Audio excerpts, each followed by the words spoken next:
Good evening. I'd like to welcome you to the first of two events sponsored by Alaska Common Ground that delve into Alaska's fiscal future. I'm Dick Milius. I'm chairman of Alaska Common Ground. It's great to see all of you here. Tonight's discussion will start with an overview of the state's budget and some possible budget options, followed by a panel discussion discussing visions for Alaska's fiscal future. Our second event on this topic will be here on February 11th, starting at 7 p.m. The February 11th event will include a discussion of different options for future funding of public services, including changes to oil taxes, use of permanent fund earnings, broad-based taxes, and additional cuts to public services. That's the February 11th event. You're all invited to that. We also have an upcoming event in our climate change series on February 4th, starting at 6 p.m. here at 49th State. We'll be hosting an open house for organizations working on climate change, and you're encouraged to also attend that. There's more information on these upcoming events in today's program and on our Facebook page and also on our website. Alaska Common Ground is a nonprofit, nonpartisan organization that works to help Alaskans understand the major policy issues facing our state and to try to reach consensus or common ground on them. We are supported largely by the volunteer efforts of our board and donations from members. We're always interested in knowing how many of our members attend our events, and I'd actually like to see a show of hands of people who are in the audience who are members of Alaska Common Ground. And those who don't have your hands up, we encourage you to join. You can sign up with CIRI by the door or on our website online. I also want to thank our co-sponsors for this event, which is the League of Women Voters of Anchorage. We also owe a great deal of gratitude to 49th State Brewing for hosting this event, and you can thank them by purchasing beer, wine, or pizza in the back of the room. So the bar is open. Tonight's event is being recorded by Jensen Hall Creative and is also being live streamed on Facebook, and audio recorded by Alaska Public Media for a later broadcast. The links to these recordings will be posted on our website and Facebook pages when they become available. We encourage questions from the audience, but we ask that you put your questions in writing on index cards as being waved around. If you need a card or have one filled out, look for one of the card collectors who will be roaming the audience. We ask you not to bring the cards up to the front, but just wave your hand up in the air if you have need a card or have a card with a question on it. And I'm happy to introduce tonight's moderator is Thea Agnew Bemben. Thea is the managing principal and co-founder of Agnew Beck Consulting, a planning, policy, and community development firm based here in Anchorage. Thea's experience as a facilitator of decision-making dialogues on a wide range of public policy issues. And there's more on Thea's background as well as brief bios of all today's speakers in the brochure that was handed out when you came in.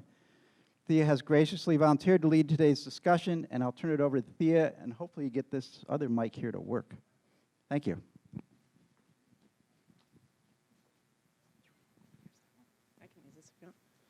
Great. Thank you, Dick, and thank you everyone for being here tonight. So we have a pretty packed panel and series of presentations, and then we're hoping for some really good questions from all of you tonight. So I'd like to just get started by inviting Senator Natasha von Imhof onto the stage. And while she's getting herself set up, I just want to remind you of that Cliff, can you raise your hand, Cliff? And a few others will be coming around the room and collecting your questions. And if you have questions for the senator, you can prepare those during her presentation here. Then we'll take some time to discuss your questions and get her input on those. And then we'll have our other panelists come up and kind of go through the same routine with all of them. So hoping for a really lively discussion tonight. Thank you, Senator, for being here. And I will turn it over to you for the first presentation. Thank you, Thea. Is this on? Okay. Thank you. And I'm really excited to see the turnout today. This is really exciting. We want to turn it up? Do I turn it up? He turns it up. Okay. So this presentation, it's going to take I'm going to take my time, about 15 minutes, and then we can have questions afterwards. So I'm going to be talking about the past events leading up to now, and then where we are today, and then potentially some of our choices moving forward. So this is a slide that ICER's kind of taught me how to make. And what this is showing fiscal year 2013 all the way to 2019. The red line is revenue. And you can see how revenue took a free fall from 2013 all the way to 2016. The expenses are represented in the columns. The different colors are the different categories. Green is capital, blue is agency spending, and you can see the gray I have up there is the permanent fund. Now revenue was not being, this revenue that I have up here was not being used to pay the permanent fund, it's a permanent fund dividend. It was not being paid until 2019. Now you see how revenue went up really far in 2019? That's when the legislature passed SB 21, which is the, SB 26. That is the percent of market value, the structured draw on the permanent fund. As you can see, our revenue went up. It almost covered all spending. We had about a $400 million gap in 2019 that we needed to use the CBR. All the other times where the bar graph is above the red line is deficit spending. So how did we pay for that? Using the constitutional budget reserve, our state spending account. This is fiscal year 13 through fiscal year 19. That's the balance of the fund. We took money each year. Right now, there's about $1.8 billion left in it. Governor Dunleavy passed his budget in February 13th, 2019. There was reductions all across every agency. It also included a full statutory dividend, about $3,000 per person, and it takes about $1.9 billion to pay for that. We spent the whole session understanding what those budget cuts meant, to the university, to the ferry, to Medicaid. I headed the Health and Social Services Committee. We had 14 morning meetings to try to determine how to manage those reductions. This is a visual of what Governor Dunleavy's proposed budget looked like on February 13th. The red is the dividend. The blue are all the other agencies.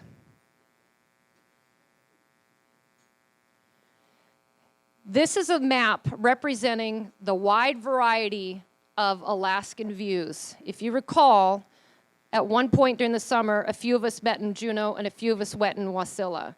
What this represents is just the hundreds of thousands of miles between the philosophies of not just the legislature, but I would argue all Alaskans. If every single person was in this room wanted to write down on a piece of paper on what you think the level of government services should be, and or the level of the dividend, we would probably get 150 different answers. And that's not a bad thing. It just takes time to kind of go through the process. But as you can see, we were definitely divided this summer. It took time, but we finally got it around the end of July. I'm not saying that that's what I want to do every summer, mind you. So this is the budget that we enacted in July. As you can see, we had oil and UGF revenue, and this is UGF, this is undesignated general funds. About $2.3 billion at the top, plus $2.9 billion from the POMV, the structured draw on the permanent fund. So just keep this in mind, we had about $5.2 billion in revenue.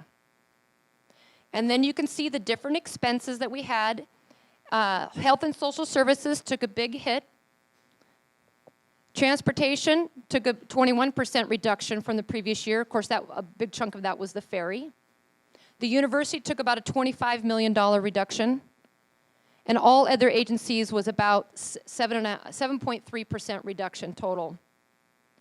We were able to pay the capital, $144 million, using the CBR, our savings account. This allowed us to have a $912 million surplus. drained the SBR, our last remaining small savings account, and we were able to use that money to pay for a $1,606 dividend this past October. It was a negotiated amount, but we did take a lot of savings to do that. This is what the legislative enacted budget looks like on the upper left compared to the governor's original draft budget in February. Again, the permanent fund in millions, or actually almost billions, is in red. So what's in store? Fall revenue forecast came out. It looks like there's going to be about a decrease in maybe $5 in oil. It's hard to say. That's probably a decrease of about 200 million or so. It looks like we're going to have a big supplemental. We had an earthquake. There's still some residual costs for that. We had a lot of wildfires. And it looks like Medicaid, we may not be able to get the cost reductions that we originally wanted. So there's about another $200 or so million in additional costs. There is no resolution on the permanent fund dividend. We still have the existing calculation on the books. And then, of course, there's tax talk. We just heard about in February 11th, we're going to hear 4 options. So I created a pro forma. Don't be nervous. All the columns are roughly the same except for the permanent fund. So I have A, B, C, and D. The revenue are all the same. You have about $5 billion in total revenue. You can see a little bit less than last year. All the expenses on all the different options are the same. This is my best guess with my staff of what we think the expenses are going to be. And I pretty much made them stagnant at this point. I put about $200 million more in agencies just to absorb some of these supplementals that I think are going to carry over. What the difference is the dividend amount. This has a really cool, no, it doesn't really have, okay. So you'll see the permanent fund dividend in column A is no PFD. This is just a base case. I'm not promoting this. I'm just basically saying this is what the numbers look like. It gives us a surplus of about $200 million. If we wanted to pay a $1,600 dividend, that costs the state about $1 billion. It yields a deficit of about $881 million. A 50-50 POMV, basically if we took the POMV, the percent of market value, the structured draw off the permanent fund, and we gave half of it to government and half of it to the dividend, $1.5 billion would be spent on the dividend, and that yields a $1.3 million deficit, $1.3 billion deficit. And then moving over to the final column, column D, a $3,000 dividend yields us, it costs the state $2 billion to pay, and yields about a $1.8 billion deficit. So the choices that we all have are, how much should the dividend be? Should we set the dividend first and then build an entire budget around that? How do we pay for any deficit that we have? Should we tax ourselves when we are paying a dividend? If we generate any new revenue of any type, where should it be spent? And should we cut millions or billions of dollars from the budget in order to pay a dividend? So there's been some discussion about the earnings reserve account. That's the savings account, if you will, portion of the permanent fund. And at the close of June 30th, there was $16 billion in it. Why not take the money from there? So right now, we have an earnings reserve balance that if we just we're taking 5.25% this year, but it goes back down to 5% next year. That's the annual structure draw on the permanent fund, meaning we look at the market value of the fund and we take 5% of it. That's how foundations and endowments around the world do it. The Rasmussen Foundation, the Ford Foundation, the Rockefeller Foundation, the Gates Foundation, even I think the Norway actually went down to about 4.75. If you just take 5%, this is what the fund balance, or excuse me, that's what the earnings reserve in blue is going to look like over time. It grows.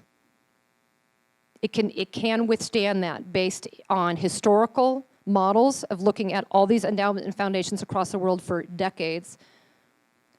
The orange, if we pay a full PFD and we take extra draws from the earnings reserve account in order to do that, by 2028, it doesn't look like we have an earnings reserve account at all. So dividends as we know it will cease to exist. So our kids and grandkids probably won't get one. This one is more important. This is the POMV draw comparison. If we have a structured, disciplined draw, that's the green. The draw should go up. As the fund value goes up, the draw should also go up. If we take additional draws and put too much pressure on the permanent fund and take money out of it above the 5%, that's the yellow line. That represents a full PFD if we pay those every year. The fund cannot absorb that. We're already taking, in my opinion, the maximum amount at 5%.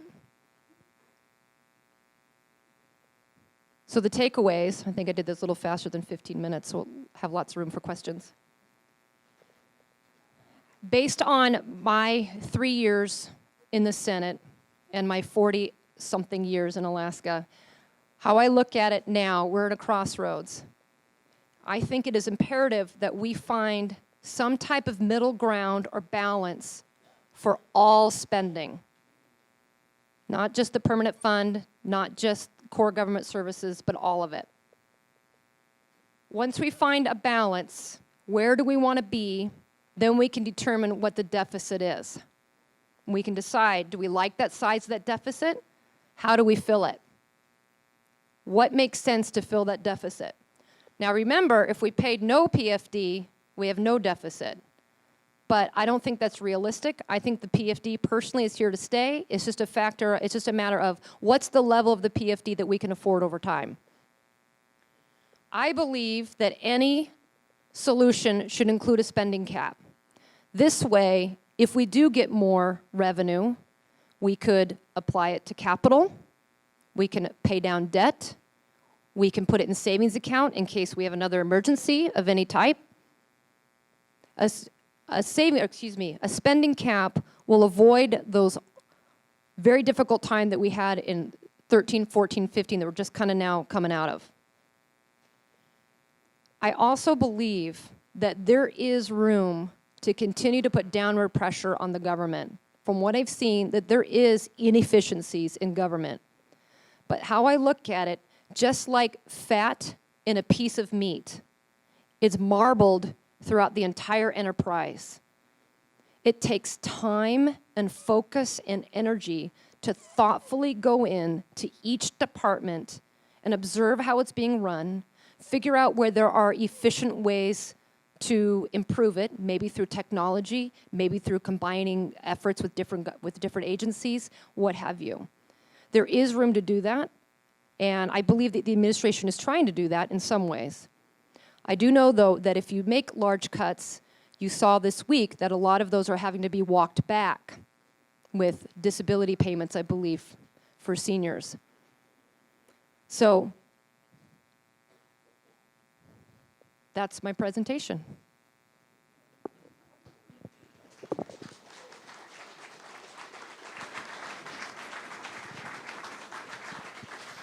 Great. Great. Thank you, Senator. Do you want to take a seat? And maybe I'll sit down here too. We have a lot of questions, so we can just dive into some of these. Should I take a seat? Yeah, go ahead. Okay. Go ahead. Great. Okay. Okay, so the first one is about fair oil tax reform, or the closure of the loophole that exempts most Alaska corporations from Alaska's corporate tax. So here's the question. Actually, there's two facts that this person wants to share. We have an oil production tax that is 0 for new fields at current oil prices, according to a 2018 Alaska Department of Revenue document. And the second fact they'd like to share, we have a combined oil production tax and oil royalty system that for the 3 biggest producers gets Alaska almost a decade of negative revenue for new fields that are found in the NPRA, according to a 2018 Alaska DNR study. We find a similar negative revenue problem for production by the big 3 in ANWR. So here's the question. We can have a corporate and oil tax that's more fair to Alaskans while still being very fair to business. With no action on these items, isn't Alaska creating a self-imposed fiscal crisis? So maybe a simpler way to state this question is, what is your stance or your opinion on how potentially changing oil taxes could affect the scenarios that you presented today? Well, that's a very large question. There's all sorts of information in there. I will do my best. So the oil taxes were passed, I believe, in 2014. Since then, we have seen what ConocoPhillips is calling a renaissance of the North Slope. So the question remains, did SB 21 contribute to that? I believe it did. I believe that we're about $60, 60 to 65 right now. That probably contributed to it as well. My understanding is SB 21 was set up to weather the test of time. So at oil prices, whether they're at 40 or whether they're at 80, that was the sliding scale to be able to provide income to the state at all different prices. I do know that I checked this statute before I came. In January of 2021, so in essence a year from now, the Oil and Gas Competitive Working Group must provide the state a deliverable. And that was put in statute several years ago, specifically to study, to take a gut check, if you will. It's my interpretation of this law, or of this, of our current laws for production taxes, to see how Alaska is competitive globally. Now, I believe that there's money for this group. They are assembling now. They are going to begin to look at a national and global landscape to see how Alaska's doing. How is the law working? Are we competitive? Does it make sense to change it at all? I'd like to wait for that. I think that's a sensible, measured, disciplined approach. And it also will give us the facts and the data that I believe will drive sensible policy decisions. In regards to NPRA and ANWR, I believe we've got much smarter people in the audience who can answer that. But I believe that it's my understanding that that was not a state negotiated, well, that's the royalty. I don't feel comfortable enough to talk about the ANWR and the NPRA right now in front. I need to do a little bit more research to be able to speak intelligently on it. Great. Okay. Thank you for that. So here's a question that's more big picture. What are some of the ways that you think that we could increase revenue for the state? I know that there's a motor fuels tax, I think, coming down the pike. I know that there was an education tax potentially coming down the pike. I just mentioned what my thoughts are about the oil and gas taxes. I feel that it's important to be thoughtful and allow the working group to do its work. What about a sales tax? What about an income tax? I go back to say,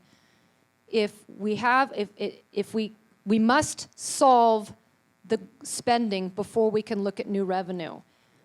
I don't feel that we can do an income tax right now when we're shooting in the dark about what our expenses are. I don't think we can do a sales tax right now when we have no idea what our dividend is going to be. I have said this publicly. I feel very uncomfortable taking the wages of one person only to turn around and deposit it into the personal checking account of their neighbor. Until we understand what the dividend is going to be, I don't feel comfortable talking about the revenue part. We have to solve the spending. And we have to put a spending cap in place that covers everything. Okay, we'll do another one, and then we'll bring the other folks up on the stage. How would you encourage new business development in Alaska is the question. And I guess I would add a kind of tag onto that question, which is, as we encourage new business development, how would you also suggest that we recoup revenue from that new business development back into the state coffers to pay for state services? So we have a couple wonderful funds called ADA, Alaska Industrial Economic Export Development, something along that line, ADA. And then AEA, that one's a little bit easier, Alaska Energy Authority. Also, if you recall, the permanent fund just pledged, I believe, to invest $200 million in the state of Alaska. There is money here that we can use to attract and invite investment. Funny that you ask, I actually have a list. Let's find it here. So there is a movement now to actually harvest timber in the Tongass. I have an article from the Seattle folks saying that steel smelting plants are actually more environmentally harmful than timber, selective logging. And when you can take timber, you can build up about an 8-story building, and it's this laminated timber. So that's an opportunity. Alternative forms of energy. With global warming, maybe it's time to start talking about dams, hydroelectric, and other forms. They take investment. These are, you got to choose. Do you want glaciers to melt or a couple fish to die? The fish are dying anyway, actually. But I would argue that if we can put a man on the moon, we can figure out something with the dam. These are just ideas. A tram to the Eagle Glacier, data farm on the North Slope. MTA is ready. There's 14 acres. ADA has it. Data farms, companies like Google, Amazon, they need data farms, and they want it on U.S. soil. They don't want it in Iceland. They don't want it in Norway. They want U.S. soil with U.S. laws. Amazon Prime Airport Package Distribution Center. As long as you don't put anything fragile. I'm just kidding. But that is fantastic. Do you want to know what the numbers are? 22,000 packages a day coming through Anchorage. 450,000 packages a month being sent to 211 zip codes here in just Alaska. It is an entire 767 every single day. I went and looked at it. It's amazing. So where are people spending their dividends? Amazon Prime. Sewer dock expansion, public-private partnership. I went and visited and kicked the tires this summer. You have public money, you have private money. That's exactly what we should be doing. The Alaska Port, same type of deal, and the Visitor Center in Talkeetna. It's about a $25 million endeavor. The state can put in $2 million, 10%. You can get private companies to put in the other 22. It's fee-based, and it will pay it off in 10 to 15 years. These are the kind of projects that we should be doing. Great. Thank you very much, Senator. You can take a seat, and we'll bring our other panelists up if you'd all like to come up. We have a great group here. We've got Mayor Ethan Berkowitz from the Municipality of Anchorage. We have Greg Razo, who's a vice president at Cook Inlet Regional Incorporated. We have Mouhcine Guettabi, who is from the Institute of Social and Economic Research. And we have Larry Persily, who is the Atwood chair at UAA of the Department of Journalism. So we're going to have give each of our additional panelists some time to present their ideas, and then we'll take some more questions from you and also have questions amongst them. Okay, and I think if you're ready, Mayor Berkowitz, you're first on the list. Okay, I'll hand this to you. There you go. You know, it's a little unnerving because I'm looking out across this audience and I am seeing the same people being concerned about the same fiscal problems that we've had for as long as I've been engaged in public life. And I say this as one of the last surviving members of the Fiscal Policy Caucus. They're supposed to get a laugh out of that because we've been striving for a generation to solve this problem. And fundamentally, the issue that's driving it is at peak oil production, we were running 2.2 million barrels a day down the pipe. We had a population of about 500,000.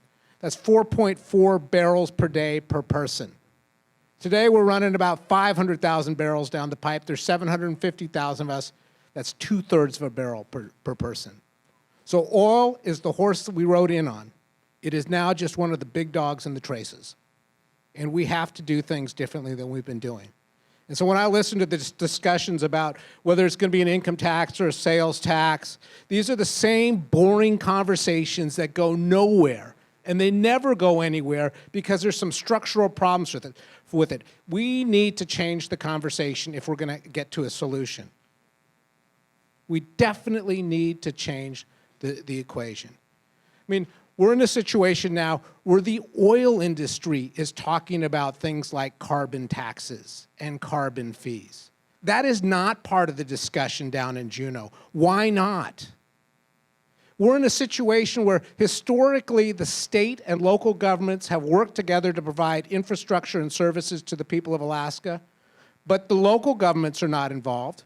And I'll tell you what a big change has happened. In the mid-'80s, approximately 45% of Anchorage's budget was directly covered by the state.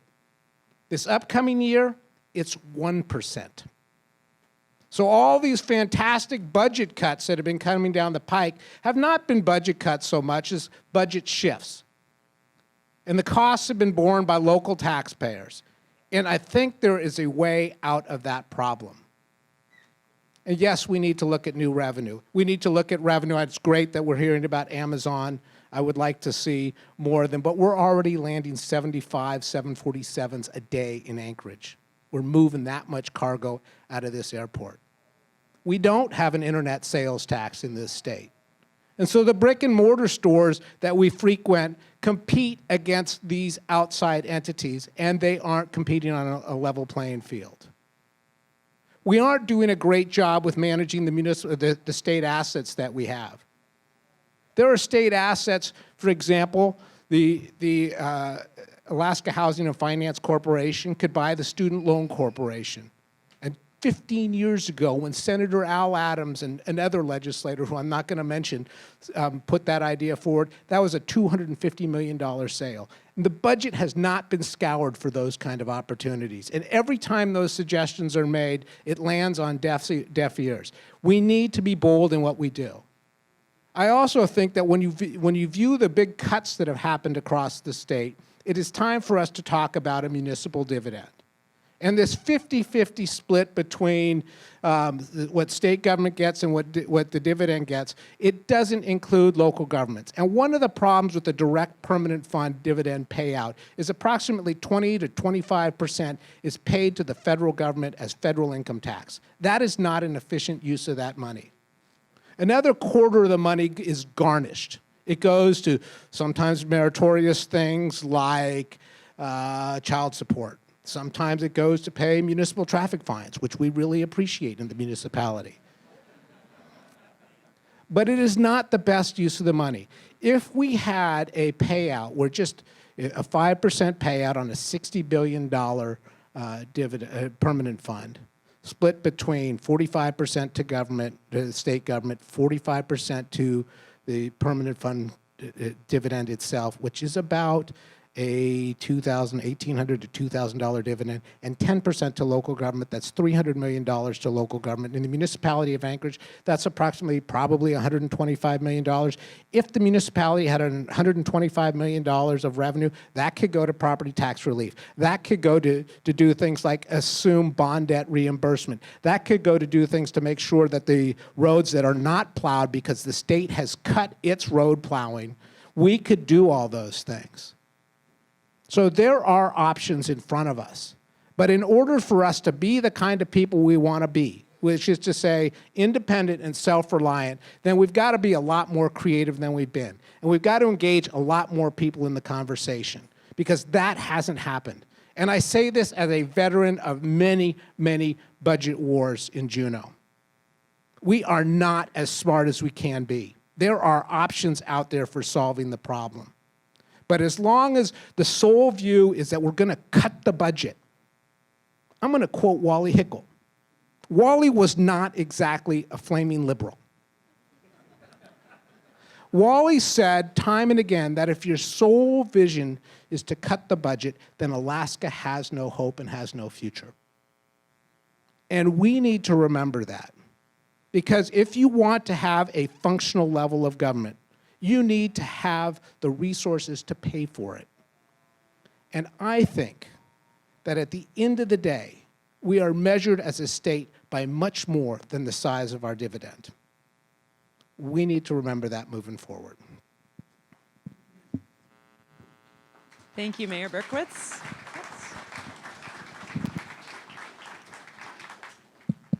Oh, sorry. Is mine on? Yeah, I think Can you I'm hear on. me? So I'm Greg Okay, great. Razo. I spend a lot of time talking with folks from rural Alaska. Many of our shareholders at Cook Inlet region live in rural Alaska.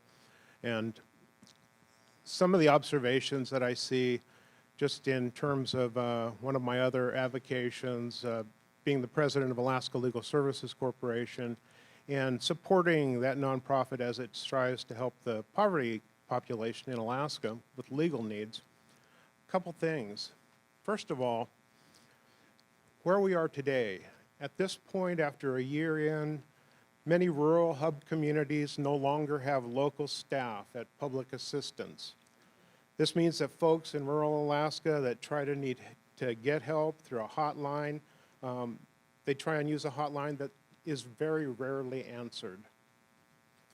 This results in folks inappropriately losing benefits like SNAP and food stamps, public assistance. And this results in greater food insecurity. So food security, that's an important thing for our people who live in two economies, a subsistence economy and a cash economy. That's the economy of rural Alaska. There are many other examples of this centralization and the effects it has on our people. For instance, local law enforcement, gone. Lack of therapeutic foster homes, they don't exist. Local addiction services, doesn't happen. Things like the failure to provide community-based resources, local caseworkers, law enforcement, behavioral health services, all of these efforts to centralize and move things out of rural Alaska to Anchorage, Fairbanks, Juneau, result in a failure in supporting our local communities. And that's something we just can't have. We can't live that way on rural Alaska. It's not fair to the poorest people in the state. The state needs to be looking at community-based answers, solutions to drive down this long-term fixed expense that we have in terms of meeting the needs of the poorest people in our state, the people that live in rural Alaska. So that's where we are. We've got many changes that have happened, and people that are feeling the harshest effects of this living in rural Alaska. Now, I know the climate change talk here isn't going to happen for a few months, but let me talk about that for a little bit in terms of the real effects it's having on people in rural Alaska.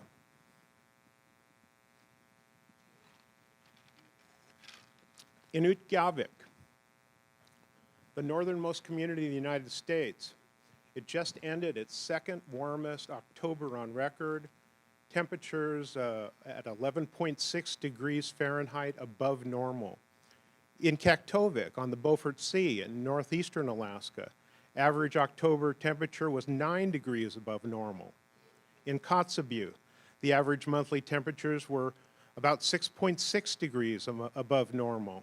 October was the 26th consecutive warmer than normal month for Kotzebue. And then at one site, some place you may have heard of, the Tulik Field Station on the North Slope, the soil doesn't freeze until January now, right?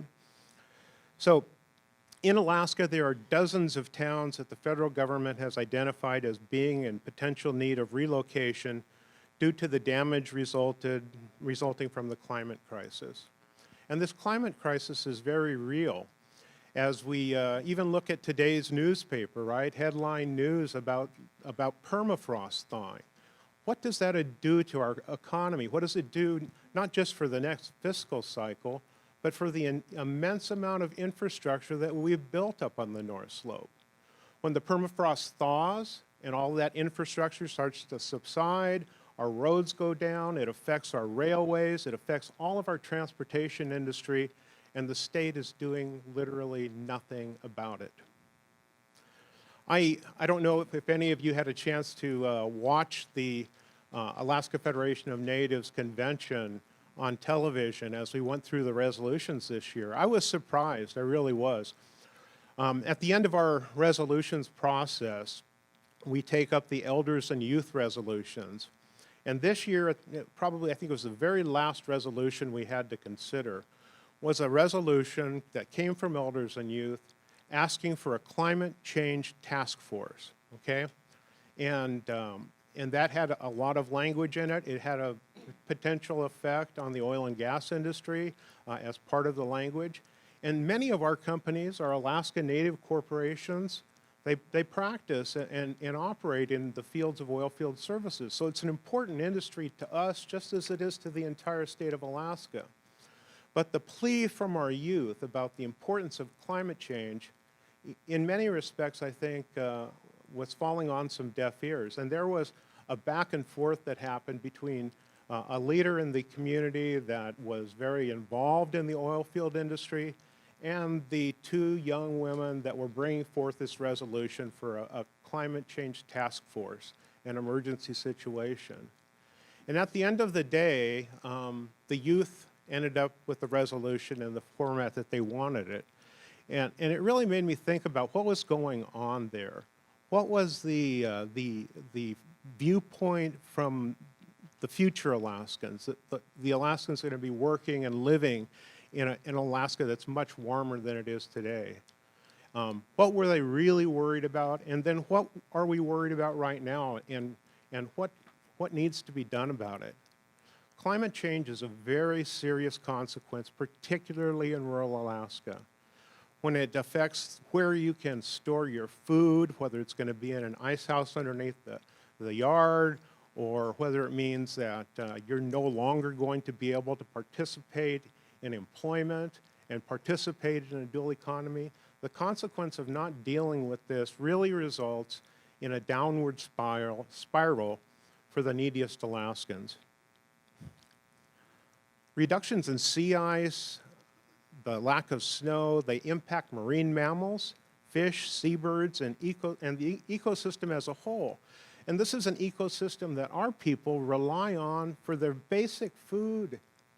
Their basic food.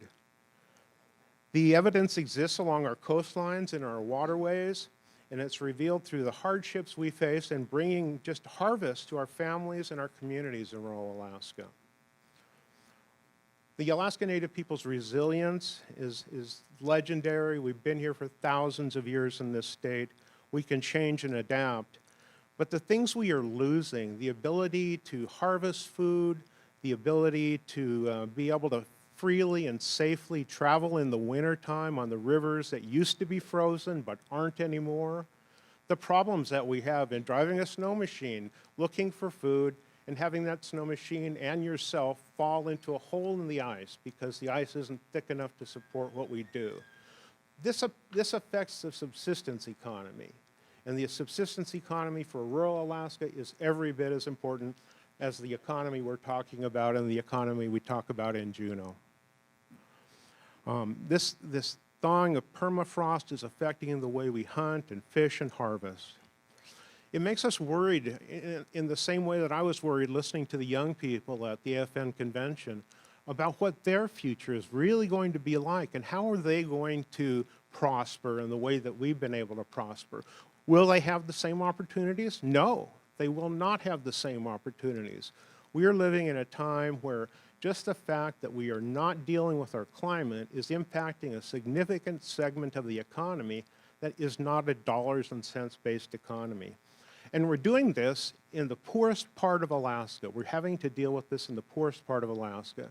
So not only do we have policymaking decisions coming from Juneau that strip away essential services, that make those services even harder to achieve, but at the same time, we've got a changing climate. Regardless of why it's changing, it is changing, and we all know that. Walk outside the door today, right? It's 50 degrees. And Those are the things that I worry about going forward. And what does it mean for the future? Well, in the capitalist economy, the economy where dollars and cents form a basic part of the needs, then it means that we really do need to take a look at all of the revenues that are on the table. It's not just the permanent fund, though, because the permanent fund is probably more important for rural Alaskans than it is for anyone else. It accounts for a substantial portion of the economy of rural Alaska, and it's helped lift people out of poverty. But the fact remains that we still have plenty of Alaskans in poverty, and we're not dealing in terms of the fiscal crisis, we're not dealing at the true drivers of that crisis if we don't start thinking long term.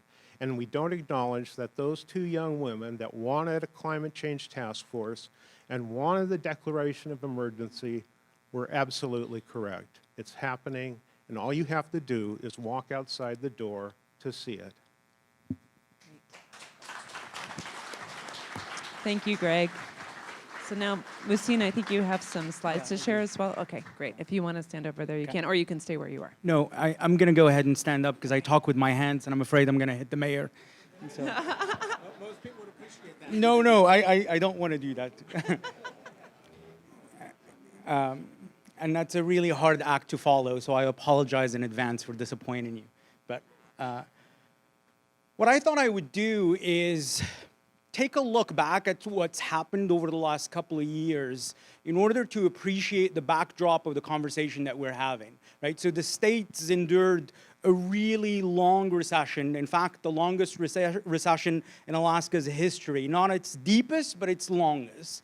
And basically every single sector of the economy was affected. What you see before you here is the private sector and government, right? And so there are a lot of conversations about this artificial separation between state government and the private sector. The reality is that retailers don't discriminate where dollars come from, and when there are reductions in services or reductions in spending, they hit just about every sector. Breweries don't do as well, restaurants don't do as well, state government workers lose their jobs, or people on the North Slope lose their jobs. And so what you see here is basically state government employment is below 2002 levels, and I didn't stutter, so current government employment is below 2002 levels, and then private sector lost a little less than 10,000 jobs. Altogether, between 2015 and 2018, the Alaska economy lost a little more than 11,000 jobs.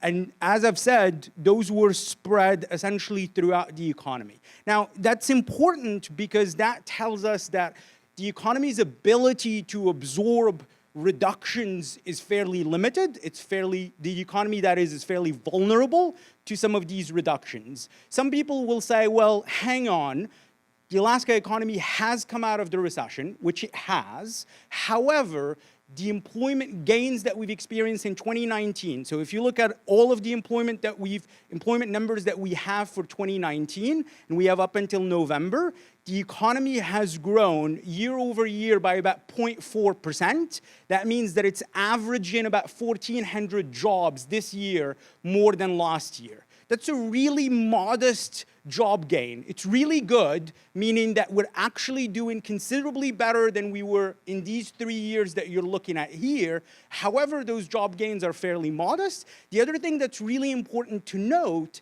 is that much of the reductions that have occurred have yet to actually be felt by the economy. What I mean by that is we started with a $1.6 billion proposed reduction.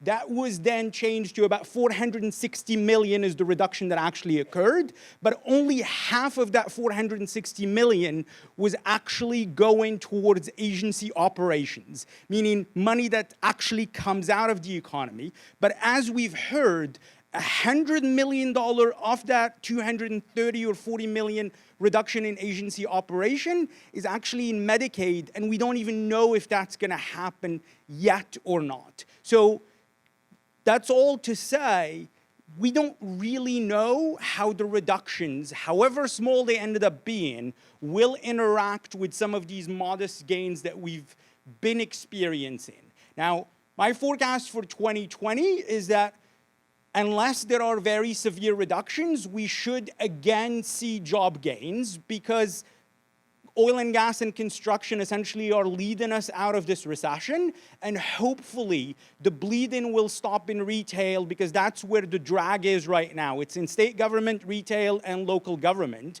And so, again, barring some severe reductions, we should see some leveling, but we're not talking about 2 or 3% growth, we're talking about really modest gains, which means, again, whatever decisions end up being made need to take into account the fact that the rest of the country is growing fast. We're at near record low unemployment rates across the country, and Alaska is competing for both labor, for resources, for investment, and creating an environment of certainty is something that's obviously been lacking.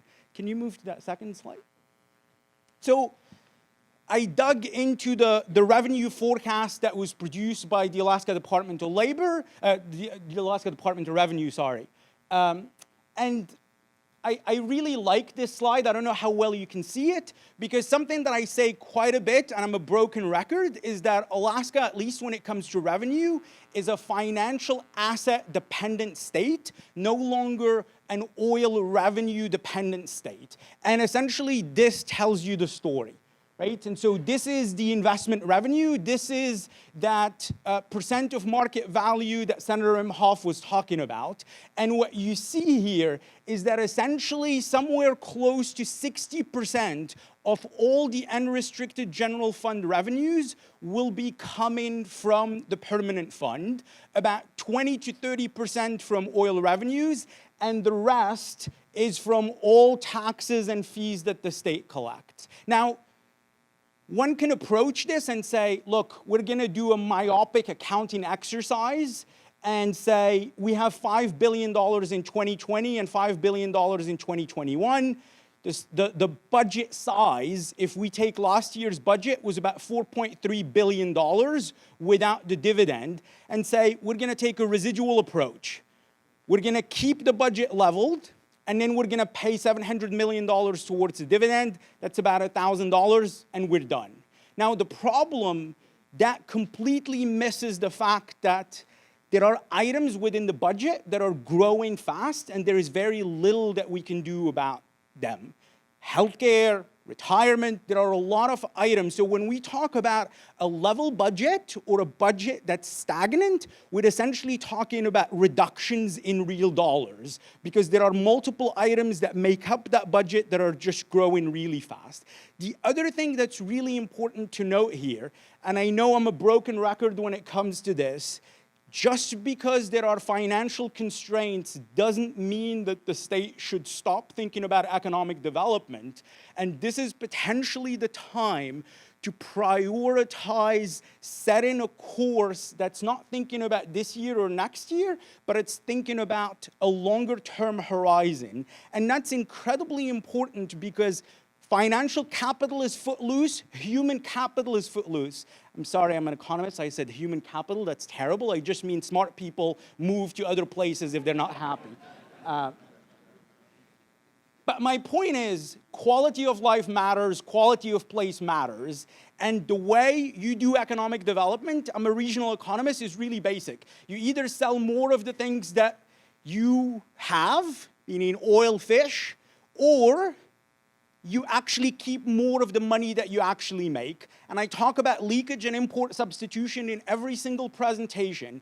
The way you do either one of those two things, meaning either sell more things or keep more of the things that you already have, is by laying a solid foundation that provides goods and services, and where quality of life is attractive enough to where firms want to move here, to where smart people want to move here. And unless there is a foundation that's taken a longer-term horizon, it becomes really, really hard for firms to commit money. It becomes really hard for people to commit to Alaska and to make investments in any way possible. One last slide, and then I'll pass this off to somebody that actually has something of value to say. And again, this is really important. And I think that this is going to shape much of the conversation going forward. The state is basically now very much reliant on the permanent fund, right? Historically, the permanent fund had no footprint on the Alaska economy with the exception of the distribution of the dividends. Now, and going forward, the share of the unrestricted general fund that will be coming from the permanent fund will far exceed the money that's coming from oil revenues. So if you average out that period between 2019 and 2029, you basically find that close to 2/3 of all unrestricted GF will be coming from investment revenues. That's the permanent fund, that's the POMV, or the percent of market value. And these are numbers that are taken directly from that most recent fall forecast. And everything else is, like I said, all those other taxes and fees. And so, you know, you can basically look at this, and if you add up all of these categories, and if we take the forecast at face value, it essentially tells us that Alaska revenues as they stand are gonna be between $5 and $6 billion for the next 10 years. Again, barring any uncertainty, barring a market crash or oil prices dropping significantly, that's what the state has to play with, unless there are new revenues that are added, or unless there are some significant changes when it comes to allocation. I'll shut up and I'll pass it off to Larry. Thank you.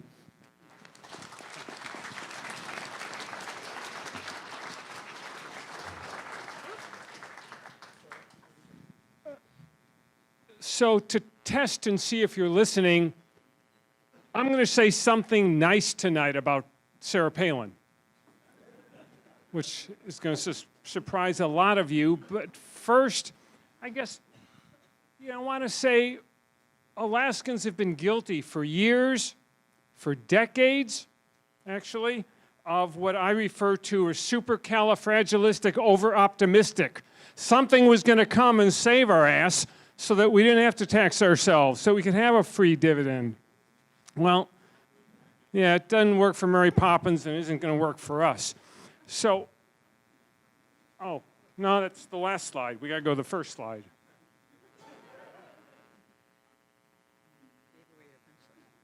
Okay, so I'll keep talking. We'll figure this out. You know, we have said for years here we don't give a damn how they do it outside. We're going to do it different here. We're bigger, we're tougher, the mountains are taller, the water's colder, winters used to be colder, the men are weird, and I say that as a old guy in Alaska. You know, we stuck our heads in the permafrost. We thought the rules of math don't apply in Alaska, but they apply the same here as anywhere else. Doesn't matter how different we are, how hardy we are, how strong we are. It's just math, and we've been ignoring it. We teach it to our students, but we've been ignoring it ourselves, hoping something would come along and save us. So next slide. And this is where I say something nice about Palin. So back in 2010, when she was a vice presidential candidate, that's after she ended her temporary stint as governor, and she was in that voice that she stole from Tina Fey, and where she said, well, you know, Obama and that hopey-changey stuff, how that's working out.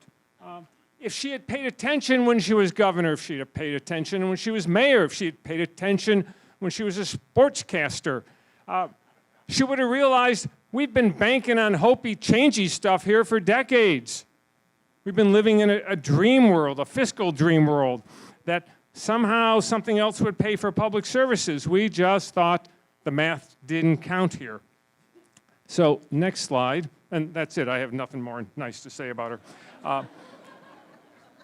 That's my one lifetime. So, but it is true. We're sort of in this hopey-changey. We've got to change. It isn't going to work. Everyone's told us that tonight. We have to look at spending. We have to look at revenues. We have to look at paying our own way. Never been a state sales tax. Was a state income tax, abolished after 1979. We have the lowest motor fuel tax in the country. Hasn't changed in 50 years. The Department of Transportation this winter closed a winter snowplow station on the Seward Highway. Said, well, we don't have enough money from motor fuel taxes anymore to keep it open. Well, that's that math thing. Let's see, we haven't raised taxes in 50 years. People are buying less fuel because cars are more efficient, so we don't have enough to plow the highway at night in the winter. And we're surprised, we're shocked, we're blaming someone else instead of blaming ourselves. You know, I know that dividend's important. I know it's popular. I wasn't the greatest student in Sunday school, but man, it wasn't on the tablet Moses brought down from the mountain. Unless there was a Matsu edition I missed. So, last slide, since I've pretty much insulted everyone else. And this one, this shows Mouhcine and I did not conspire, and there was no collusion, even though we're making the same point. In last year, the permanent fund earned 10 times as much money as it got off oil royalties. We are an investment state. We've been an investment state for years. We are never going to get back to the point where oil and gas tax and royalty exceed investment income. And if you believe that oil and gas is going to exceed the permanent fund earnings, if you believe oil and gas is going to save us, I have a gas line project I'll sell you. So I think my vision, and I've never been a big vision guy. I've been wearing glasses since I was 4 years old. But I think we have the revenue out there. We have the opportunities for additional revenue as long as Senator von Imhof said, we don't overdraw from the permanent fund. We don't promise an unaffordable dividend. We look at a reasonable broad-based tax, responsible oil taxes. It can work. We've just got to change instead of hoping. Thank you. Thank you, Larry. Thank you, everyone on the panel. So before we go to all of these great questions that we have here, I want to provide an opportunity for you to ask each other any questions you might be interested in. And I think just, you know, while you're maybe thinking about those, I just want to pull out some of the things that I think you've touched on. I think part of like the core of what we're talking about, especially in the senator's presentation, is, you know, how much do we allocate to dividends? How much do we allocate for services and everything else? And really, in essence, it comes down to, do we believe that it's up to each individual to control their resource and control the state's resource, or is it up to us as a collective to do that in some deliberative way? And that's no, I'm just riffing here, so you guys have a chance to think of your own questions. So that seems to be one kind of fundamental question. The other one really seems to be about short versus long term. I mean, I think some of the presentations, the senator's presentation, we just are thinking about what's our budget going to be next year. But I think the mayor and Mouhcine kind of touch on, well, what's our big vision here? How do we get to that place where quality of life really attracts people to our state? And I think that really takes us back to the question of the forum tonight, which is really, what kind of Alaska do we want, and what are the steps that we need to take to get there? So there's kind of our very short-term steps around, you know, like Larry's saying, you know, how do we develop the political will to make good choices? But really, what is our vision beyond just, you know, the horse trading around the different parts of the budget? So maybe with that, I'll just give you all the mic, whoever would like to start with either, you know, commenting on that or asking each other some questions on those themes. So the question was more of like how to find the balance a little bit between the spending. What was exactly the question? I mean, just because I have kind of a formulated answer, let me make sure I... Just go for it. Okay. I'm sure you're fine. One of the things that I learned recently was that there was a program in Seattle to help families who couldn't otherwise afford it to get into what they called higher opportunity neighborhoods. So there were grants given to individuals, money in their pocket, to move to different neighborhoods to either rent or own. After 6 months or so, the grantors followed up with these families. How's it going?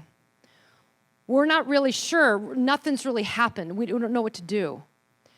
So it took some time, and they realized that a lot of these families didn't know what to do with the money.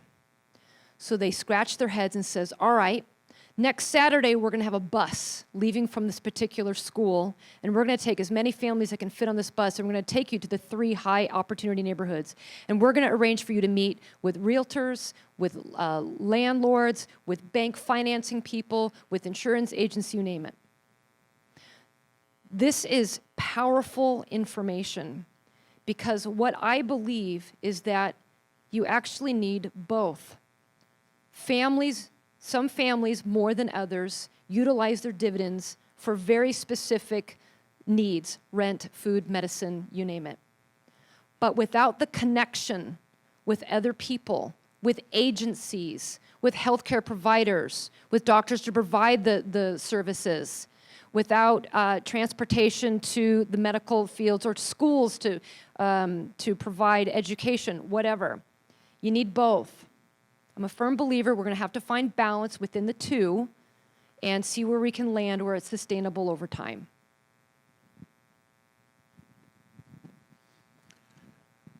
So this year at AFN, I talked about the Constitution and the duties of the state of Alaska to fulfill the obligations under the Constitution and what that really means. The obligations of education, of public safety, of health, of social services. Obligations found in the Alaska Constitution. And what's the expectation? I think the expectation, at least in rural Alaska, is that you'll be able to continue to live where you've always lived, where your ancestors have always lived.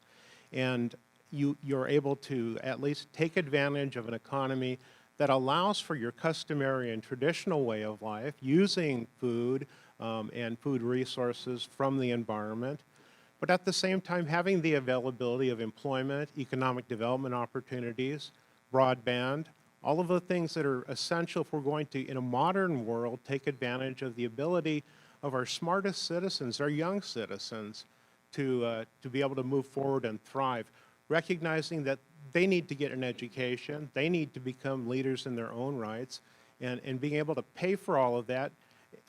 It means, like, how do we have a vibrant and robust university system that can really educate our folks so that kids want to stay here in Alaska?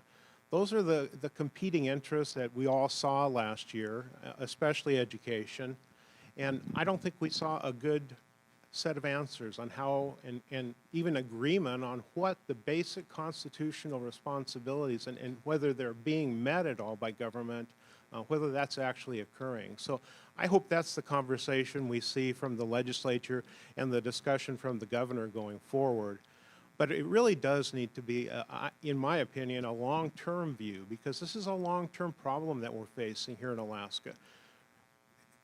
It's not just Alaska Native people that are resilient. Every one of us are resilient too. We made a personal decision to come and live here, or we were born and raised here, and this is our home. So how do we, moving forward, make sure that we've got sufficient revenue to meet those basic obligations, but still incentivize to be able to people to live in their homes and to be able to live in the places in Alaska around this huge state where it costs more for the same services that in urban Alaska, it costs way more in rural Alaska.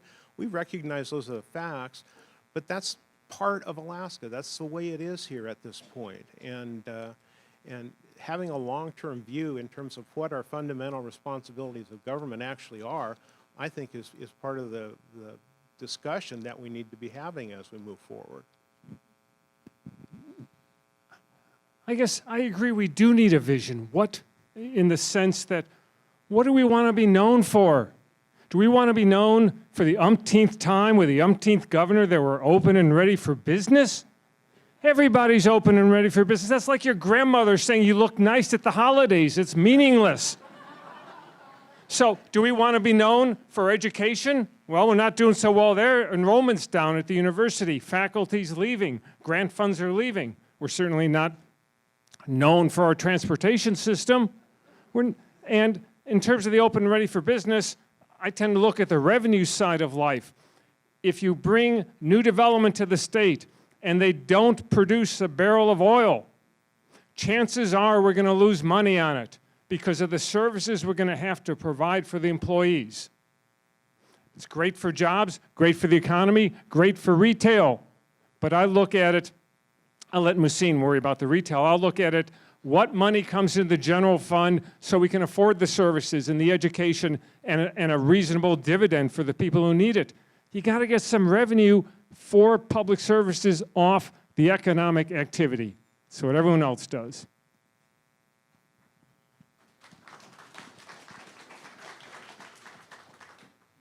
You know, one of the things that Alaska is known for is we have the flattest, one of the flattest income distributions of any state in the union. We have guaranteed minimum income. We were the first to do it. I tell people that we live in the land of libertarian socialists. Leave me alone, send me my check. But every time we have a conversation about what we're going to do with the permanent fund, there is, to borrow a phrase that seems very current, no quid pro quo with the public. It's all, what is government going to take from the permanent fund? And I think there's a good decision that we need to make. I think there's two things that we need to do that beyond sort of going to a percent of market value, beyond going to a community dividend. I think we need to stop inflation-proofing the permanent fund.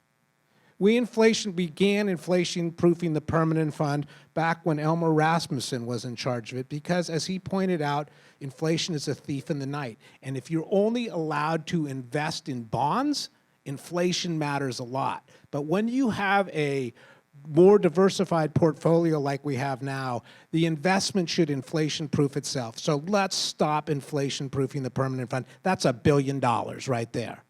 Now, that's not to say that we're going to spend the $1 billion, because the other thing that's really virtuous about the permanent fund is that we are taking a non-renewable resource and making it into something renewable. We are doing something that provides for intergenerational equity. We allow the next generation to share the benefits of the oil wealth that's been percolating in the ground for millions of years. But why? Why do we think that 25% of oil royalty is all that we should be depositing into the permanent fund? If it's a good idea at 25%, why not 100%? And that's what you go back to the public with and say, we're going to put more into the permanent fund as we take earnings out. We are going to make sure the corpus is built. We are going to make sure that the next generation enjoys the benefit of it. If we go from 25% to 100% of royalty going into the permanent fund, that's about roughly about another $1 billion going into the permanent fund every year. So there are things we can do, but we have to change the nature of the conversation that we're having, because fundamentally the problem we have is not a fiscal one. It is a political one. And I remember during my time in Juneau, I'd have all these business leaders come down and tell us exactly what the right answer to the fiscal problem was. And the answer is really very simple. It is a 21 and 11 solution. You need 21 votes in the House, you need 11 votes in the Senate, and you need a governor to sign off on it. And it doesn't matter how crazy the solution is. We cannot keep doing what we've been doing and expect Alaska to have a balanced fiscal solution. And until we have a balanced fiscal solution, local governments are going to have to deal with the consequences of it. Now, in Anchorage, we've been able to keep a AAA bond rating and do some great things. But communities across Alaska are being buffeted severely. Businesses are suffering because we don't know what the future is going to hold for us. And so when we talk about all the great future that we have, we need to have a solid fiscal foundation. And the last thing I'm going to say before I give this to Mouhcine is the future of the state's economy is built around the native corporations. And let's recognize that. Because until we do, we're not recognizing where our future is. And oddly enough, our future comes from our past. And we need to recognize that and celebrate it a little bit more.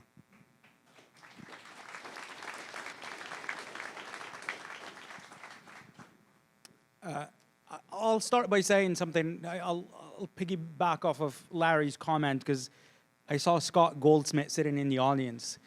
And I believe he's the one who coined the Alaska disconnect, and that's what Larry was hinting at.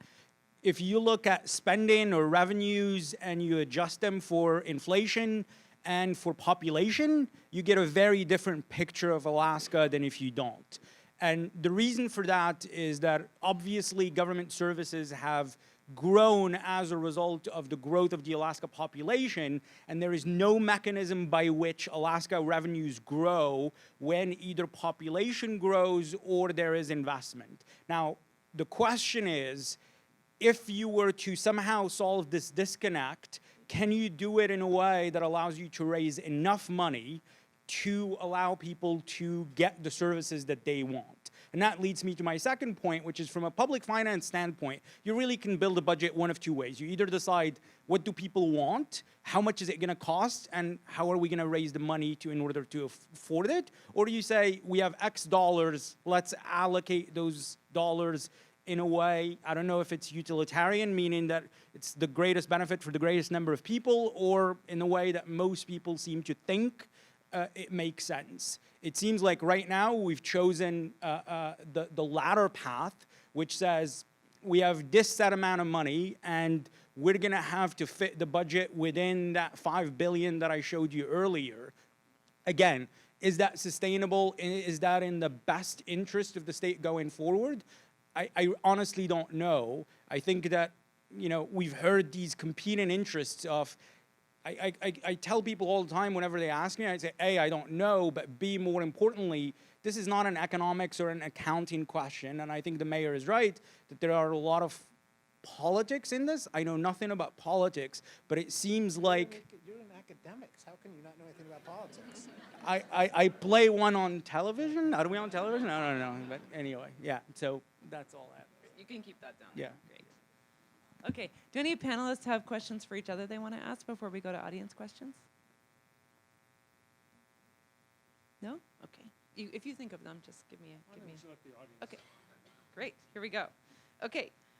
Could you talk more about human capital in the form of population increase of new graduates to Alaska? Is there concern about changing demographics? And not every panelist has to answer every question. So just, if anyone want to take a stab at this one? Talking about human capital? Mouhcine's already used the word. So. I really apologize. You can have a drink. I was going to say on me, but I may lose my job, so not on me. No, yeah, I mean, Alaska demographics are shifting really, really fast. I just did an analysis of the labor force, and in 2000, the share of the population over the age of 65 was 7%. It's at about 16.5% right now. And so, and labor force participation rate in general has declined quite significantly from about 73% to about 65%. And so the demographics are shifting.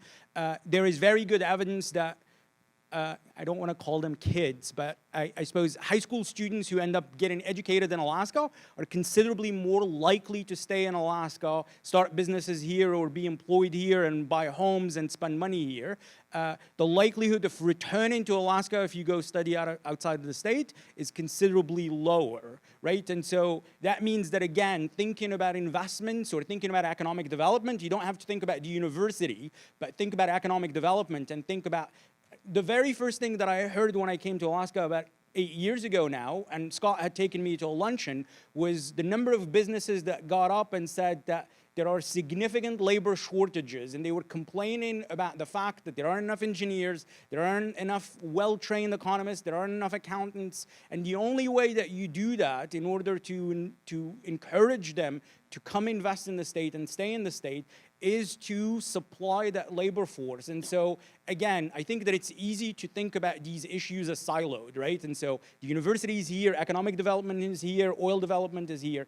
The reality is that, again, people are footloose. Alaska is aging. It's aging really fast. The share of the population that's over 65 is still small, but it's increasing really, really fast. And that means that the share of the population that's in the labor force that's potentially gonna pay an income tax when an income tax does pass is getting smaller, and there should be real thought into how do you grow that segment, how do you make quality of life attractive enough to where people want to come here, want to stay here, and the ones that, you know, have that decision to make between going to school outside of the state or staying here, have an actual vision or reason to stay here. I just finished teaching regional economics, and almost every class people would come up to me afterwards and say, should I stay? Should I go? I'm about to finish. Is the economy really bad? I read something that you said, and so I'm being blamed now for them moving out. And so, but anyway.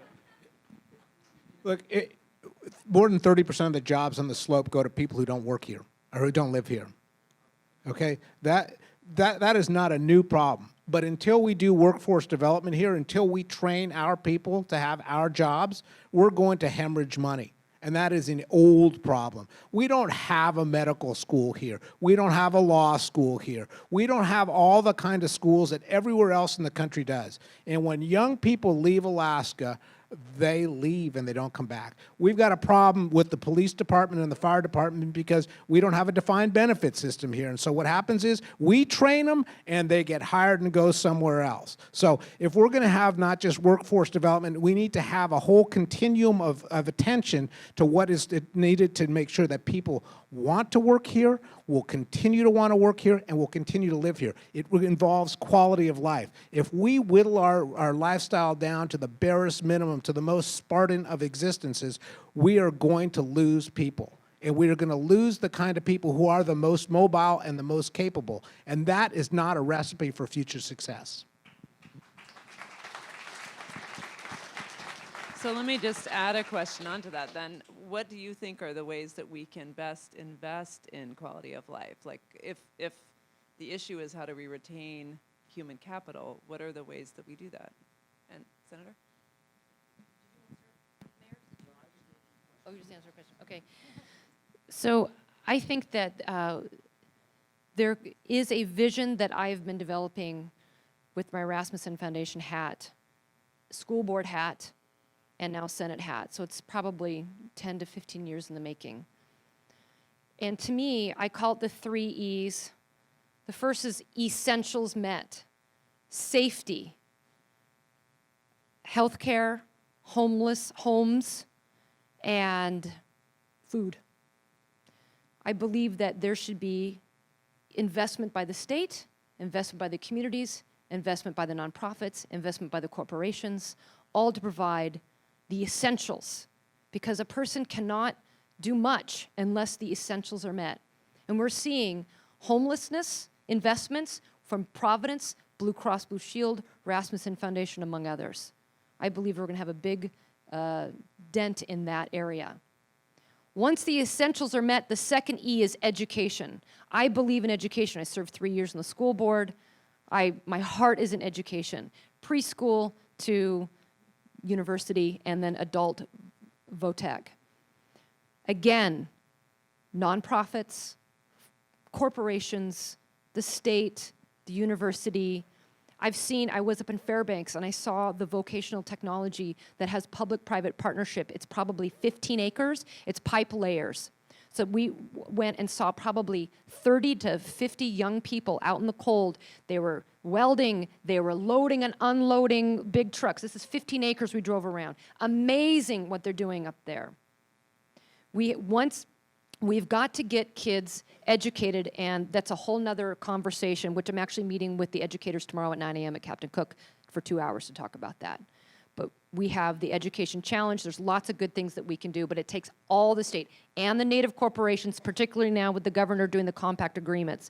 When the community has buy-in, then I think all tides raise all ships.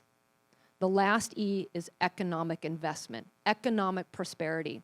Once the essentials are met, then you're educated and prepared, then you can move on to economic prosperity.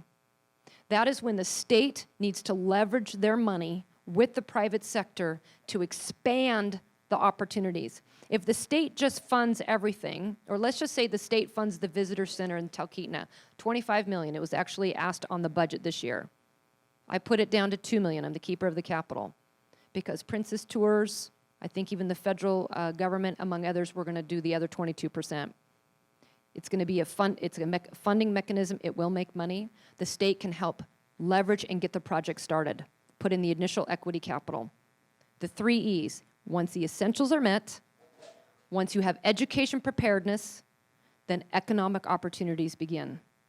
And I believe that's a continuum, and that's a vision that I would like to continue to work on in my capacity as senator. Great, thank you. Other folks, thoughts about that?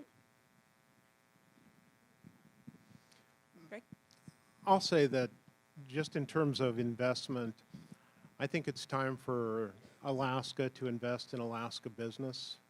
I think that there's a lot of small businesses in this state that find it very difficult to work in this state and do business and make a profit in this state.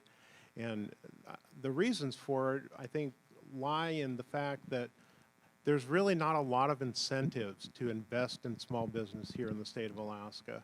And until there's some sort of incentive, whether it's in terms of some sort of tax credit or whatever mechanism, financial mechanism is used, I think a lot of the future of Alaskan growth is tied to small business. We need to have companies coming here that are Alaska-based, that don't take the profits outside of Alaska, that spend the money here in Alaska in much the same way that Alaska Native corporations do. When we go outside of Alaska and invest, we look for good returns. We would just as soon do those investments here, but the opportunities aren't available at the same return on investment out in Alaska as we can find in almost every other place in the United States. And we look at risk. We take a really hard look at risk. And when so much uncertainty lies in what the tax situation is going to be, or whether things are going to change year after year in terms of the cost of doing business in Alaska, when that's uncertain, it leads to risk, and risk is something that you need to avoid, right? That you want to avoid risk. So I think supporting small business, supporting businesses that are Alaska-based, whether they're small or large, and making sure that the opportunities that we create from the money that we spend through government stays in Alaska and doesn't get shipped out of state. Great. Okay, here's one other audience question. Would you support Fran Ulmer's parachute plan? A graduated income tax kicks in if state revenue from oil, et cetera, drops below a level that balances the budget. Anyone want to take that one? I think the parachute already failed. I think we should have it. I don't know why we need a trigger. That may have been an old plan, I think. I've already voted on it. That's right, you did. What'd you vote? For an income tax. Yeah. That's why he's sitting here, not in Juneau. Yeah. Look. Thank you, Larry. Look, I mean, Alaskans, we've avoided this question for a long time. Is the free ride is over, okay? Just say it out loud. The free ride is over. And we're going to have to start to pay for things. But guess what? We paid for things before we had any oil. And before we had any oil, we had a ferry system. We had a pioneer home. We had a road system. We had an educational system. So we can do all these things. And this is why, I remember when I first got elected, just even saying the word tax was verboten. You couldn't say it out loud. We need to have that conversation. We need to have the conversation about taxes and revenues and investments and selling assets. And we need to do it without recrimination, because that's not the way it is. And we also need to do it in a way that is distinctly Alaskan, because I'm watching what's going on in Washington, D.C., and I'm seeing some of that leach into what's happening in the conversations in Juneau, where this hyper-partisanship is polluting everything that occurs. And I would like to think that at root, Alaskans are very pragmatic, and we care about our neighbors. And this is one of the things that distinguished Alaska and distinguishes Alaska, is there should be a respect for our neighbors, regardless of what their political affiliation is, because we are all resilient. We are all here, and we all depend on one another. When we had that earthquake just over a year ago, we didn't ask what your party affiliation was. We just helped out. And that's the way we're supposed to be. We've got a practical problem of not enough money and more need. Now, we're going to bicker on the fringes about what the exact parameters of the budget should look like. But this idea that you're a horrible human being if you disagree with me has got to go.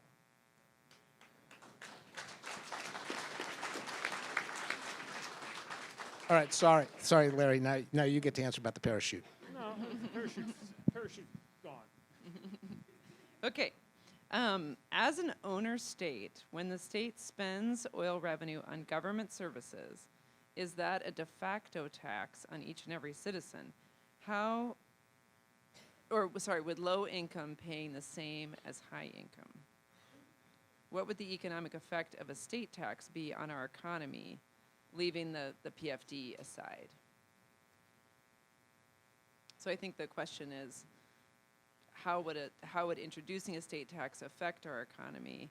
And I think this person's saying, aren't we already kind of paying a tax, except a flat tax, because they're considering the income owned by all of us? If I understand correctly, because we're an owner state, some of that 500,000 barrels that comes out of the ground is mine, and government spent it without asking my permission. Take a bucket, go to the North Slope, and pick up your damn oil, and you own it. Otherwise, that's how you provide public services. That's the other thing, and then it's not government services, it's public services. Since when did public services become a dirty word? So, I'm done. For now. Look, we talk about my dividend and my oil. These are my schools and my roads and my troopers and my state and my community. And we have to have that kind of conversation. The thing about being greedy without being aware of what the consequences are, that's not enlightened self-interest. That is unenlightened self-interest. If we corrode what our community looks like in order to get some kind of brief material advantage, then we are not advancing the long-term interests of either ourselves or our state. And that's not an Alaskan way.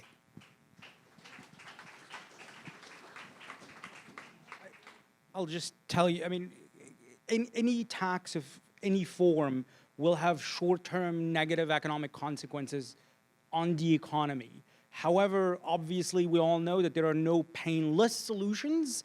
At the end of the day, any sort of revenue that's raised is going to harm somebody in the short run for the purposes of raising revenue that can be allocated in some way. I've said in the past that really, when it comes to what type of tax, it's a matter of deciding who do you want to hurt least and figuring out, you know, something that's potentially broad, that's low, that's not distortionary, meaning that it doesn't result in people changing their behaviors considerably, and you can institute multiple taxes that are low enough that, again, allow the economy to keep humming so that you don't put that much pressure on it.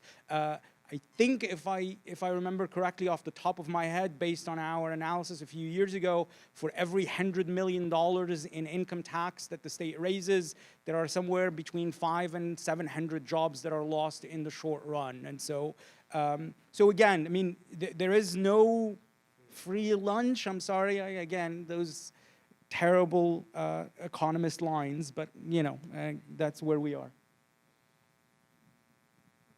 Anyone else on that one? Senator? Were you shrugging because you want to say something? Okay. What would the permanent fund balance and annual return be today if the PFD had not been paid but reinvested? Some quick math. A lot. I think we did that at one point, and it was Can you hand the... You don't have it? There's been about $22 billion in PFDs that have been paid out. With a B. Yeah. Okay, it's a big number. Okay. If 30% of the slope employment are people from outside, how much state income tax revenue are we losing by not having an income tax? What are your thoughts on other seasonal employment not taxed? And therefore, is it worthwhile to do a statewide income tax? Maybe I just point out, you cannot only tax non-residents. It's unconstitutional, so if you're going to have an income tax on a slope worker who lives in Oklahoma, or a summer seafood worker, or a summer tourism worker who comes up here from Seattle, you got to tax everyone. When we did our analysis, if you raise about $300 million from an income tax, you potentially can raise about 15% of that from non-residents.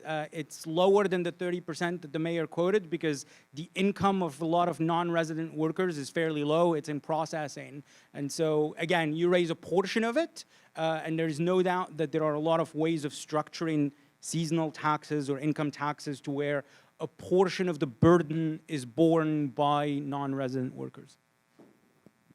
Can you hand to the senator? So someone had used the word pragmatic. So just the question, before we start talking about taxes, or as we start talking about taxes in the same breath, how much should we raise and where are we going to spend it? And I think until we really know those things, actually where are we going to spend it, then we don't know how much we're going to raise. Because to Mouhcine's point earlier, consumer behavior is different with a sales tax or an income tax or a motor fuels tax or a combination of them all. So I think I would like to answer, that's my goal down at Juneau, is what is our total spend? And then we can figure out where we go from there.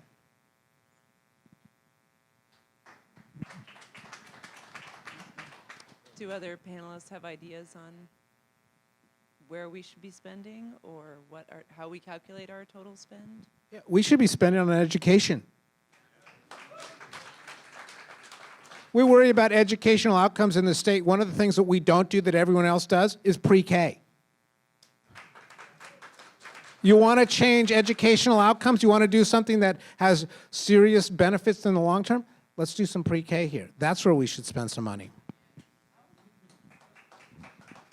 There's a long list of other things too. I'm not going to be held to just that. Okay, this is in line with that. So how can we get buy-in from those that determine government spending to aggressively pursue ways to cut costs? Capital spending has been reduced dramatically. Aren't we kicking the can down the road only to have it haunt us later?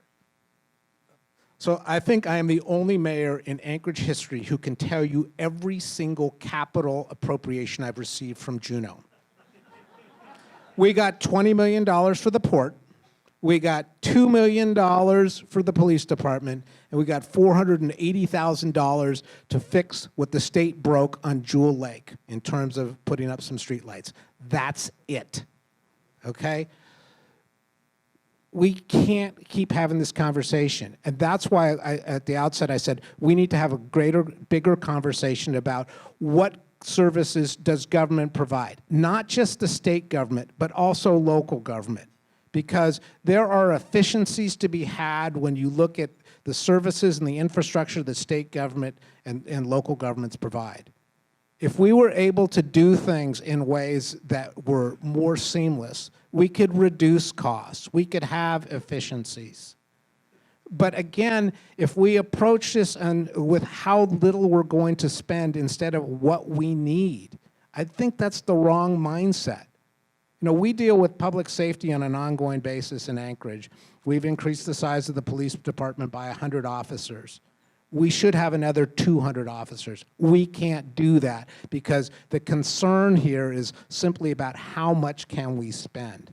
Now, the state has problems with how it spends money historically because there's a boom bust that happens because so much of state revenue is tied to oil revenue. And historically, it goes up and down just in dramatic fashion. And so there's a regular course of increasing spending and cutting spending, which is a really expensive way of doing things. What the state needs is a smoothing mechanism so it's predictable.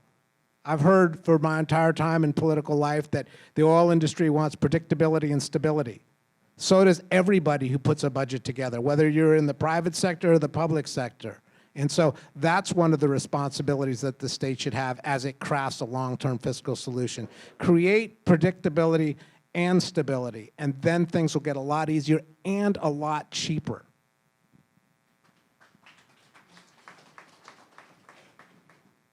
Greg, do you want to? I think it's also time to take a real careful look at what the military is doing in Alaska. there's a tremendous amount of money that's being spent, and there's a tremendous amount of money that is planned to be spent as Alaska finally gets recognized as the most important strategic place in the United States to deal with the ongoing threat of Russia and China. And when we talk about the spend, what are we talking about? We're talking about new radar facilities at Clear Air Force Base. We're talking about additional missile interceptors. We're talking about a brand new port, right, up in the Bering Straits region in Nome or Port Clarence. We're talking about enhanced spending for radar detection at Shemya. We're talking about the possibility that the Marines may come to Alaska if Senator Sullivan gets his wish on that.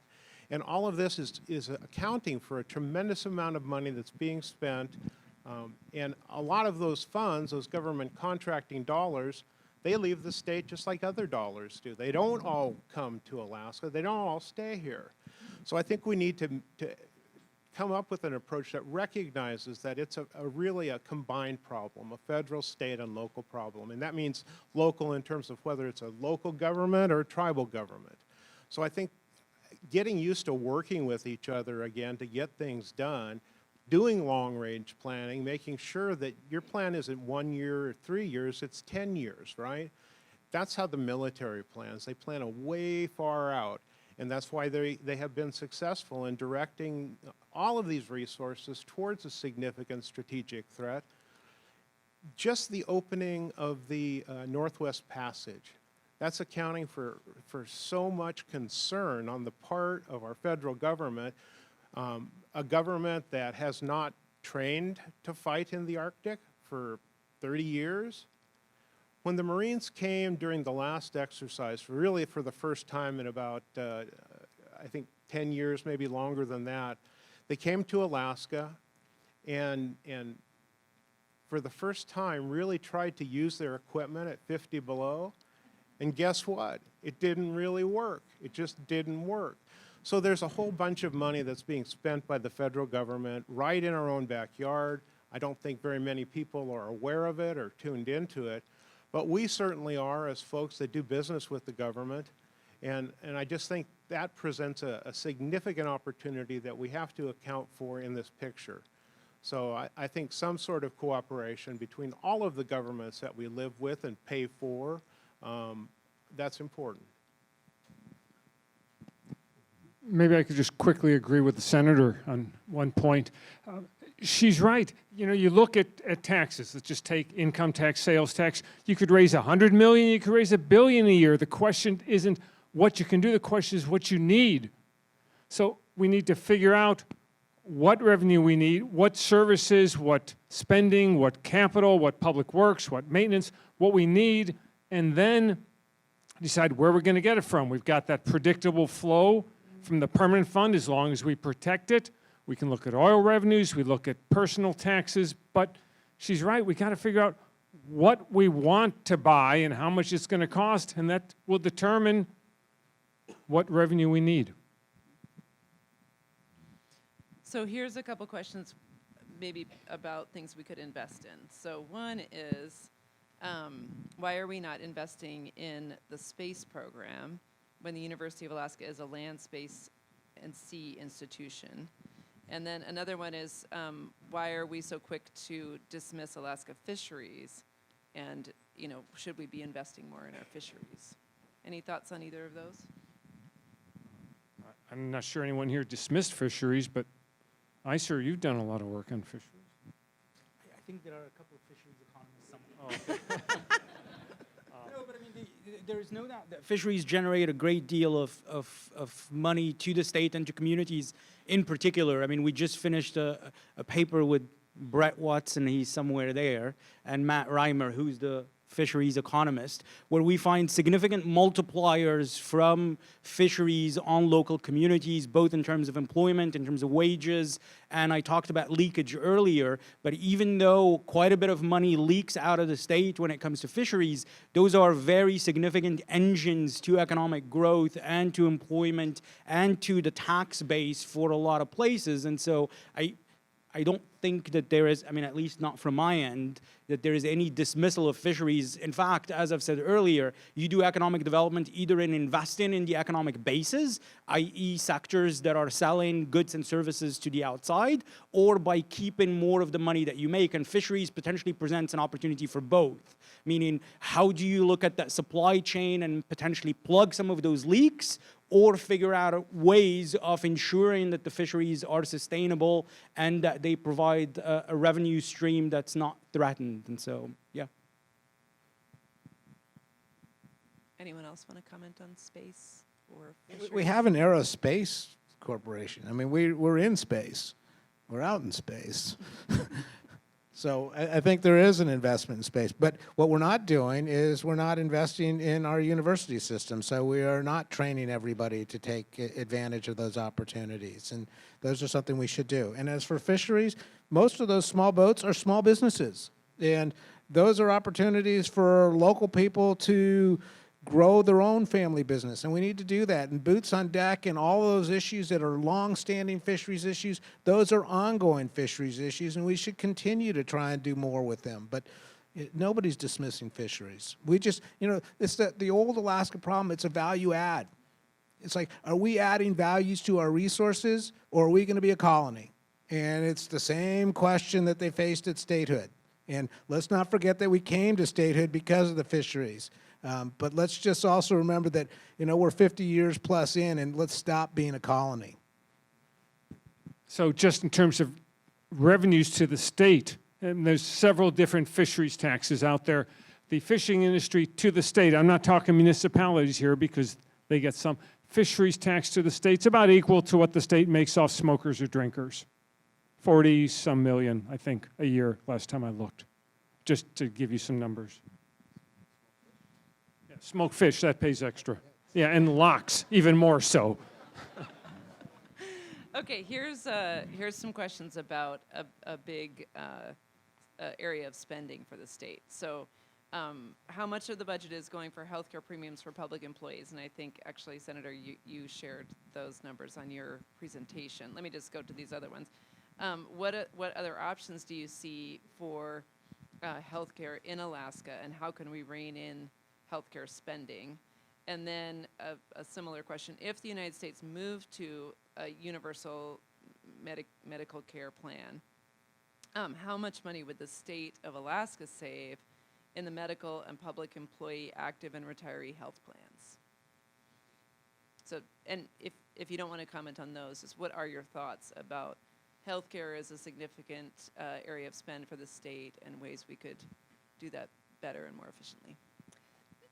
So I don't think I can just do the second half of the question about what happens if America turns in one. I don't know that.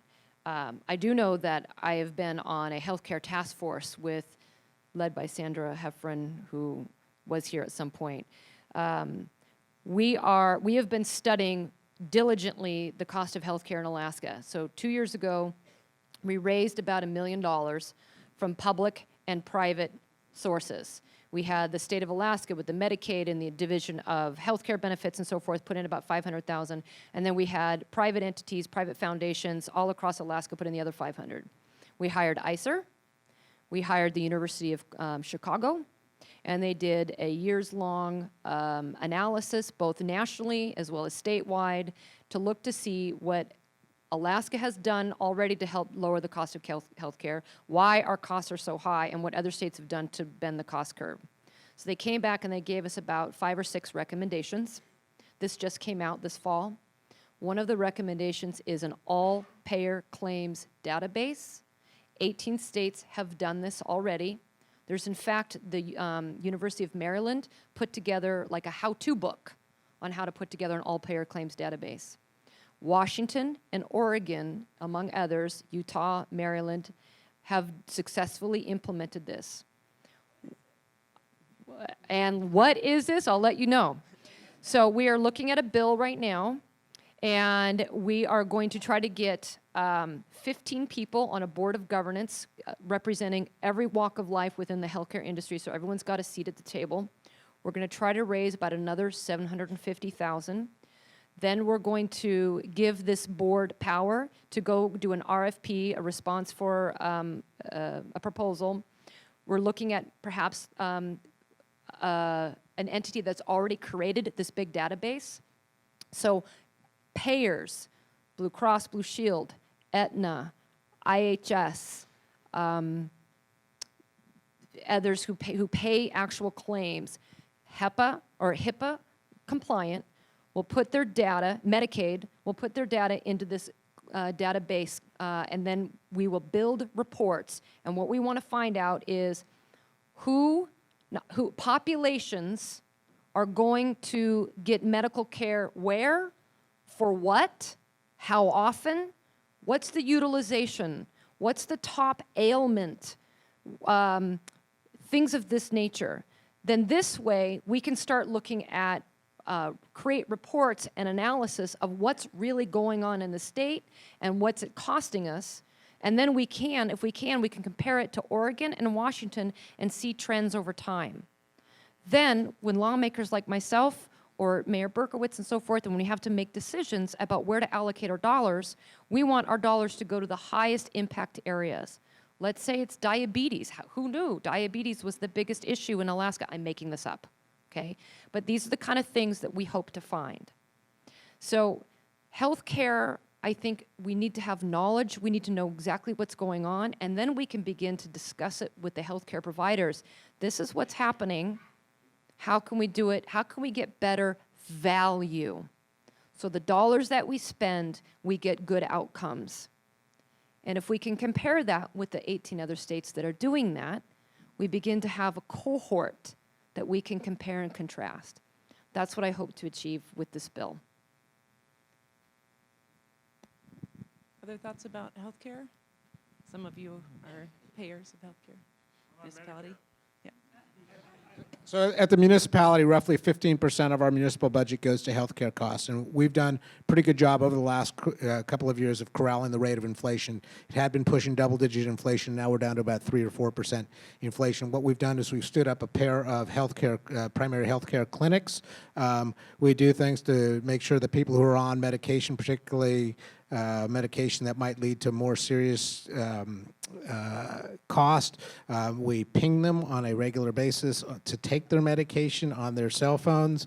There are a number of other things that we would like to be able to do. I think there are some efficiencies that could happen if the state would be more willing to do things in conjunction with us. But the primary problem with healthcare costs is that you have different pools, and as long as those pools are segregated, the ones that are more efficient are loath to have the ones that are less efficient join them. And so the bigger we can be, the better it is for everybody. But I also think a little bit of competition would be a good thing. We don't have enough nurses in this state. We don't have enough doctors in this state. We just don't have enough. And so it reached the point where we were actually sending people, the municipality, we were sending people outside to get treatment because it was cheaper than having it done here. And just by virtue of having that level of competition, we were able to get some of the local costs reduced. And I think it's really important when you consider not just the healthcare costs, but what happens with healthcare dollars, is you want those dollars staying in the state, because Mouhcine will tell you that the multiplier effect of money is significant. And if we're taking Alaskan earned dollars to go to a Seattle treatment, then we are losing a lot more money than just the $50,000 that it costs for the treatment. Great. Okay, we still have piles of questions that we're not able to get to, but we're really at our time for the panel. So I want to thank all of you for being here tonight and for all of your insights and knowledge, and bring Dick back up.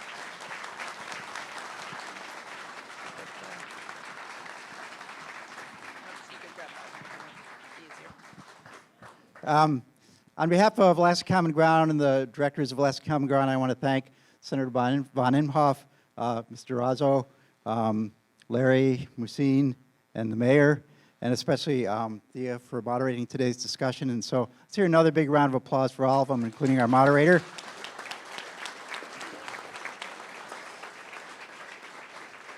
And I also want to thank the two members of Alaska Common Ground's board that really worked on this, were Janet McCabe and Cliff Gross, so I want to acknowledge them, and also our program person, Kari Gardy, over there.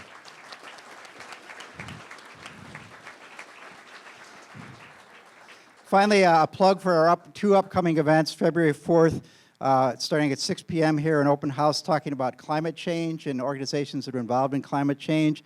And then on Tuesday, February 11th at 7 p.m., also here, we'll be hosting a lively discussion about some of the different options for the future revenues and budget for the state of Alaska. Finally, a shout out to 49th State for hosting this event. The bar is still open for beer, pizza, and wine. So thank you, everybody, for coming, and have a good evening.